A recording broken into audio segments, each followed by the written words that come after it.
दोस्तों मंसूर खान न शाहनवाज़ खां कमज़ोर आहे न वरी हू कंहिं ॿिए खां कमज़ोर आहे न हू वरी कंहिंखां डिॼंदो आहे। ऐं हू छाजे लाइ प्यार मोहबत सां हर माण्हू सां पेश ईंदो आहे, उहा कहिड़ी वजह आहे। दोस्तों मंसूर खान इहो चाहींदो आहे त दुश्मनियूं जहिड़ा ख़तमु थियनि। हू इन शइ जे लाइ पंहिंजा शहदाई पाण सां शामिलु कंदो वञे थो त सिंध मां जहिड़ा ख़तमु करे छॾियां, सभिनी खे हिकु जहिड़ो करे छॾियां ऐं ठाह करायां। ऐं वरी उन्हनि जी कंध में जहिड़ा पवंदा वञनि था, वधंदा वञनि था, उहो इन शइ खे हू नथो चाहे। जेका हुनजी ताक़त आहे, जा हज़ारे शहदाई आहिनि, हू त रहज़न ऐं ककर वारनि खे तीअं भरोड़े छॾे। होॾो शाहनवाज़ खान तुंहिंजे अॻियां कुझु बि न आहे। शाहनवाज़ खान इन जे करे मंसूर खान सां सिधो नथो विढ़े, बार बार ॿियनि खे विढ़ाए थो।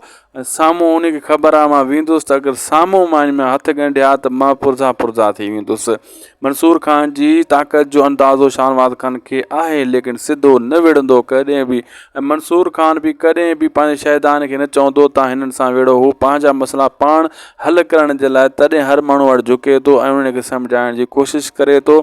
जेसीं ताईं इहो मीर जाफ़र आहे यानी शाहनवाज़ खान, कॾहिं बि मंसूर खान खे सुख सां रहणु कोन ॾींदो।